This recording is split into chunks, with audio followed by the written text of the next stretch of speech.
Hi everybody and welcome to this week's newsletter.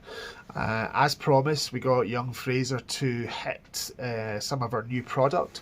We got him to hit the Taylormade Stealth 2 9 degree, the Taylormade Stealth 2 Plus 9 degree, and the Ping G430 LST 9 degree.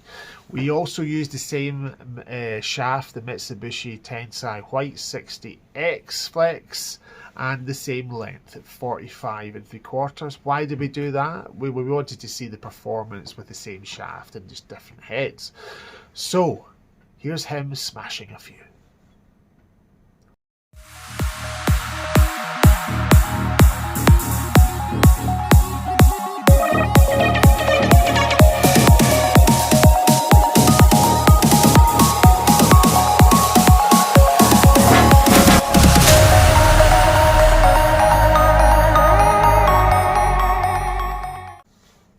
Now, results. Well, Fraser is a good player.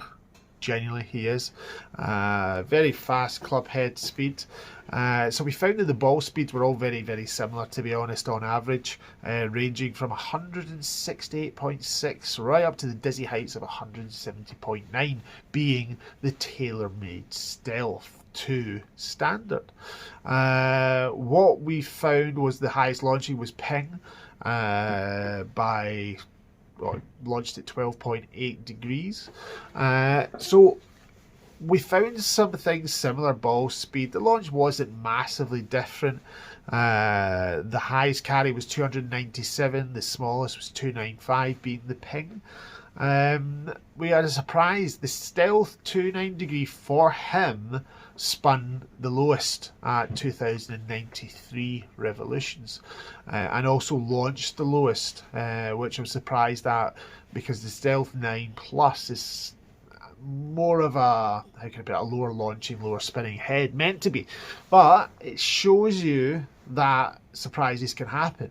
So when you look at a review or just a product description, these things apply to the person or the machine that's tested it, and it's all important, but it's not as important as you hitting the product and seeing the results for yourself. For example, different players react to different club heads, how they look, how they feel. Now in this situation, we didn't tweak about it with weights or anything. It wasn't really a fitting. It was just testing the clubs to see if there was anything really outstanding between them. They're all very good. I said in the last video about the stable properties of these clubs. Clubs are maxing out in distance. That we're looking at something that is more stable for off-centered hits. Ping have done this job for years. They have been the most forgiving drivers for years, and they're brilliant, and they're still doing it well. Interesting things that they've introduced, in like, say for example, that somebody slices the ball, they've got the maximum draw capacity, phenomenal. And you compare that to the Taylormade HD. But again, when you test clubs, you really need to put them side by side and see what the benefits is for each. Some people using certain clubs will perform totally different to somebody else using them. So reviews are great, but it's just about fitting for you. And it's important you've fitted correctly. I was flabbergasted today when a guy came in an awful state about his driving. He wanted fitted for a new driver because a professional had told him it was completely the wrong driver for him.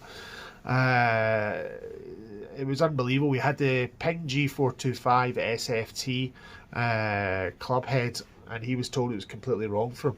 This guy swung across it a considerable amount, hit it all over the face, and that driver head is, for me, it was ideal for him because it was forgiving, it was stable. The SFT straight flight technology allowed him to not have the face as to the right as much at impact, so it helped him. The thing that the fitter didn't get right was he didn't try different lengths of shaft to see if that strike got better. But this guy that gave this advice was a PGA shooter. It's just mental. I think it's because he was tied to another brand that said, oh no, you don't want that, you want this. Absolute nuts. And the guy lost the confidence in his driver. And I was just there not to sell him a new driver. I just said, you know what, this driver head is good for you. We need to help you with your club path, and we need to help you with your strike, maybe shorter shafts, but there's a lot of bad advice out there. I'm not saying that we are perfect, but we never discount something because of a brand. We look at it in its entirety. We explain to the customer why the ball flight happens, why the head is good. But every driver this year that's getting released, the story is stability. Ball speed is all very similar, as we saw with Fraser's data that you'll see on screen. It's about those off-centered hits. Not many people out there will hit the ball out the same place as much as Fraser's does. So, you know, we're going to do in the coming weeks, we're going to do a fitting with our brands, and we are going to get just an average golfer in, and we're going to have a look at what we do to show you the value of what we bring when we fit people. And I've said this before, but a lot of the time when somebody comes in for a fitting, we've got to give them some sort of advice. So when you're getting fitted, it's important that the person has a great deal of understanding of the golf swing and how ball flight occurs. It's not a 30-minute operation. Another one of the fittings we did today, we went through. He wanted ping. He wanted ping. He was happy with ping. He's used it in the past, and he wanted it. So we went through all the ping models, and we found a really good fit. And the next stage of the fitting process is for him to come collect the prescribed clubs, take them to the course, have a play with them, see how he reacts to them, because there's no point just getting fitted and then there you go, there's a driver. Sometimes it doesn't work like that. We try and do what happens in tour. So you get the fitting, you look at the data, you get the club made up, the test club, and away you go and practice with it, and then you come back and give people give the fitter more information. This happened. I didn't like the feel of that. I love the feel of this. I want it down. I want it left. I want it right. And that's how you fit properly. It's not a 30-minute free exercise. I've discussed that before.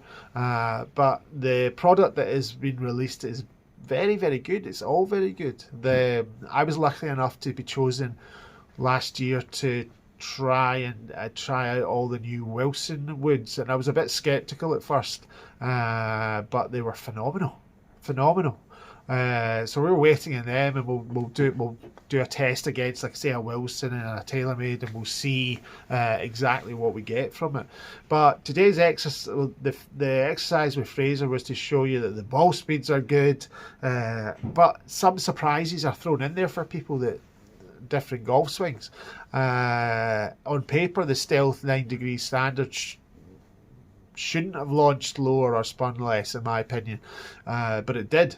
So again, if you're working off sheets on websites saying this does this and that does that and this shaft does this, you're not wasting your time. You're getting an understanding of what's happening, but, and it's a big but, you may react differently to that shaft. You may react differently to that head. Your strike might be in a different position to that person that's reviewed it. It's hugely important to understand how a driver works, where the centre of gravity is, etc. Because it's not as simple as this is that and this is what it will do. It's totally different. And sometimes your current driver, your current irons, your current wedges are absolutely brilliant for you, or they may just need tweaked. So get fitted by somebody that knows what they're talking about, and do it in a logical, systematic way. Don't just go to a fitted day. Yep, I'll have that. That's fantastic. Because at the end of the day, it's so much more complicated than that. That is why I've got grey hair and I've grown a beard, because it's stressful. But it's enjoyable seeing the results at the end of the day. So, hope this has been informative. I've been Graham Bell at the Golf Performance Lab. Well, in the shop, really. Take care and Have a lovely, lovely weekend. Bye-bye.